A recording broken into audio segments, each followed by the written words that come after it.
May re-referin tayong TV. Baka sakali. Lagi gumamit ng series bulb. Power on. Ayun, may trouble nga. May trouble nga itong TV na to. Wala man lang display. Ayan, may power na siya. Oh. And then, pindutin lang yung channel. And then, nakikita natin doon sa kanyang screen. Ayun yung screen niya, no? May salamin. Ayan, nag-power na siya. Ayan. Ayun, kulay blue. So, kita niyo ba ako? Ayan. Kulay blue na siya. So, okay na.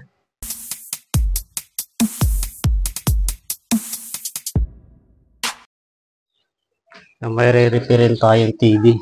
Baka sakali. Lagi gumamit ng series bulb. Power on. Ayun, may trouble nga. May trouble nga itong TV na to. Yan, buksan natin. Na-stuck na kasi ito sa kapitbahay. Oh. Lilinisan muna natin.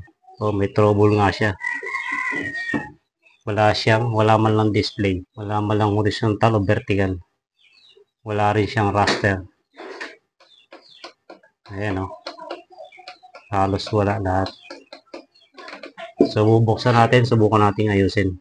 So, tanggalin muna natin yung mga alikabok niya bago natin siya buksan. Sa mga kapwa ko beginners, ano? So, mag-iingat sa ganitong klase ng pagre-repair ng television. Ayun, nangyari na kasi sa akin dati. Talagang tayo ay na kuryente. So, bubuksan natin. Titignan natin kung ano yung trouble niya sa loob. Ayun, grabe. Sobrang kalawang talaga. Malikabok ang loob. So, ginagawa ko rito, tinitignan ko muna. Baka meron siya mga lobong kapasitor. Ayan. So, yun. May nakikita tayo dalawa. So, bloated na yung dalawang kapasitor to. Sa may vertical section. So, linisin muna natin. Talagang na-stuck sa bahay. Habang nililinis. So, mag-iingat lagi. Ito yung kauna-unahang pinagawa sa amin noon nung kami ay nag-aaral pa ng short course sa TISDA. So, try muna nating palitan yung bloated na capacitor. Okay naman siya, may power naman siya. So, i-discharge muna natin. Mag-iingat lang lagi. Dito sa may playback cap niya, ito yung pantutusok natin. And then, itong isa sa ground. Dito sa kanya may ground. So, mag-iingat lagi. Professional lang po ang gumagawa nito. Yan, tutusukin natin ganyan. And then, discharge. Okay, so far, wala naman siya naka-stack na kuryente. Tanggalin muna natin itong kanyang digusing at yung kanyang speaker para makapag-ayos tayo ng maayos. Tatandaan nyo lang kung saan yung inyong tinanggal, no? Para doon sa mga beginners. Para hindi kayo malilito bandang muna. Ayan. So, yung kanyang horizontal out. Tanggalin din natin. So, ayan o. Makikita mo. Makikita nyo. Bloated na yung dalawang capacitor niya. So, sa vertical. Ito, itong capacitor na to dalawa. So, connected sa vertical at dito sa may horizontal. So, tag-isang capacitor sila. Meron siyang value na 35, 10,000 UF, 1,000 US. Dito, tingin tayo dito. 35 volts. 10,000, 1,000 UF. Ayun, may nakita tayo isa. Ito, isa. Tatanggalin natin itong capacitor niyan dalawa. Para papalitan natin. Ito ipapalit natin. Buti meron tayong nakita. So, lagi kong sinasabi dun sa mga beginners, no? Na gustong mag-repair ng ganitong television, mag-iingat lagi. At saka yung polarity ng capacitor, kailangan naaayon. Dahil pa nagkabaligtad yan, maaaring madagdagan yung sira ng TV. Puputok. Napakahalaga ng polarity ng capacitor. Kailangan masunod.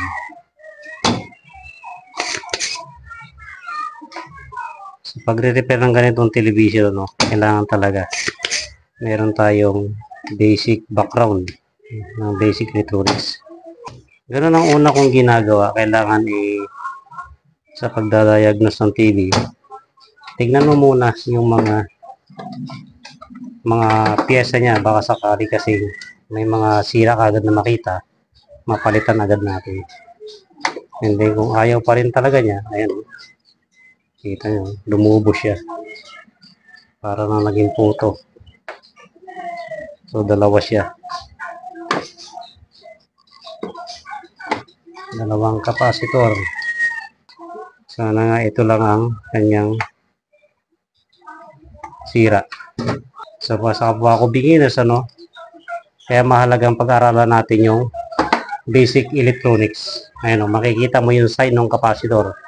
Para pag nakita mo sa board, alam mo na kung saan yung negative at positive. Yung may guhit na puti, yan yung kanyang negative. Kaya mas mahalaga talaga na pag-aralan natin o pagdaan natin yung basic electronics. Dahil pag hindi tayo nagtiyaga, walang nilaga. Tiyaga-tiyaga lang. Parang ano lang yan kailangan mong pagtiyagaan. Parang chicks lang yan Pero hindi tayo ng chicks Sana ito nga lang ang magiging sira niya. Pasensya na kayo dun sa kapitbahay. Medyo maingay talaga yung mga manok. Hindi lang manok, pati tao maingay na. Ayan So kailangan talaga, sinasabi ko nga, kailangan pagdaanan ng basic electronics. Hindi pwedeng hindi. Kung makita mo pa lang yung ilalim ng board, yung sa ibabaw ng board, alam mo na kung anong pyesa yon. Lalo na sa mga ganitong pagre-repair. Titignan natin yung ibang parte niya. Baka mayroong mga loose connection na hinang. Yan, okay naman, parang wala naman siya. So, try nating i-power on. Yan, wala na tayong nakitang ibang sira pa. Kung sakaling ayaw pa rin niya, so magto-troubleshoot pa tayo. So, yung kanyang... So, tandaan nyo yung mga tinanggal nyo guys lalo na sa mga beginners na katulad ko. Ito yung kanyang horizontal and natin yung kanyang ito yung kanyang AC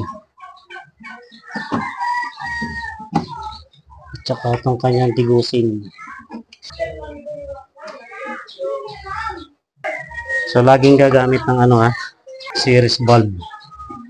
Napakalagang gumamit tayo ng series bulb sa ganitong klaseng pag-repair. So try natin siyang i-power on. Makasakali, ayun lang ang kanyang sira. Sana nga yun lang. Para hindi na tayo mag-trouble.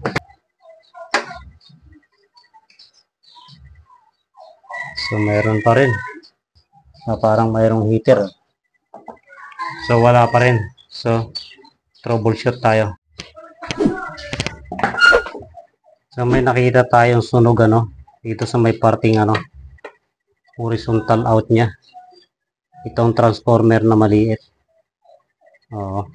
Lapit natin yung camera. So, nasunog. Meron siyang parting sunog. Ito. So, i-remove muna natin. At saka itong kanyang horizontal output, i-remove din natin. Meron siyang continuity. At saka yung horizontal out. Itong klaseng pagre-repair talaga. Sobrang. So, shout out sa ating mga followers and subscribers. So, maraming salamat po sa inyong suporta. Ayan Itong coil na to, check natin to. Tsaka yung horizontal. Tingnan natin kung may continuity ba siya. Kung meron naman, okay pa. So, okay. Okay pa naman. I-remove natin yung kanyang horizontal out. Itong parting ito, horizontal and vertical section. Ito yung horizontal niya, ito yung vertical. At dito naman yung power supply section. Ayan, mula rito hanggang dito. Ito, kanyang regulator. Ito yung kanyang playback section. At ito yung audio section. Ito naman yung tuner section. At ito yung kanyang jungle IC.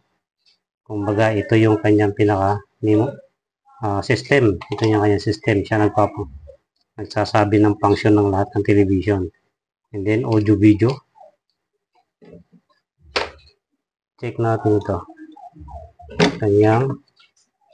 So, mahalaga na tignan nyo lagi yung kanyang part number. Ayan, D1555. Pero subukan natin na i-remove muna natin to. And then, ibabalik natin ito yung kanyang coil. Ngayon, kung mag-u-oscillate siya, kailangan kasi natin dito mag-ingat.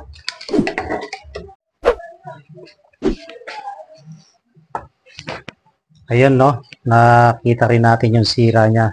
So, sira na itong kanyang transformer. Pinalitan na natin siya. So, kumuha tayo ng transformer na kaparehas niya. Pero wala tayong nakita, no? So, nilagyan natin ng universal. No? Kumuha tayo ng isang dito. Yung kanyang flyback transformer. Ang pinakahuling ginawa natin, no? So, suspitsa natin yung flyback transformer. So, pakita natin yung board niya. So, okay na siya. So, dito, no? Ito mula dito sa may ano niya. Ito, itong part number niya na ayan, no? 3010.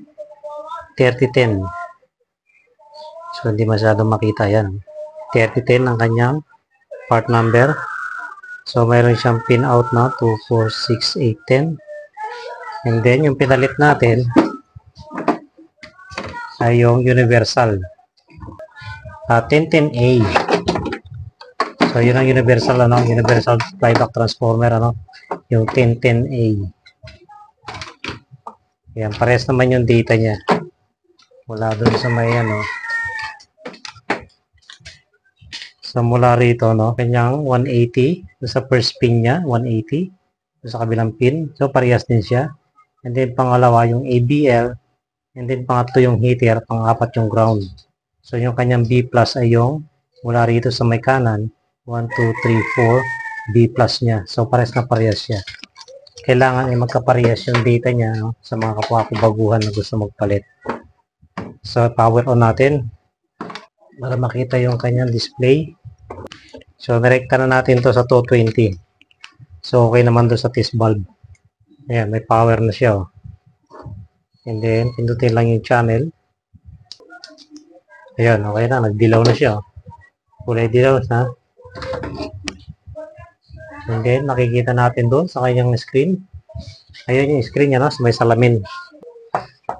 Ayan, nag-power na siya. Ayan. So, yun yung aking screen. Ayun, kulay blue. So, kita niyo ba ako? Ayan. Kulay blue na siya. So, okay na.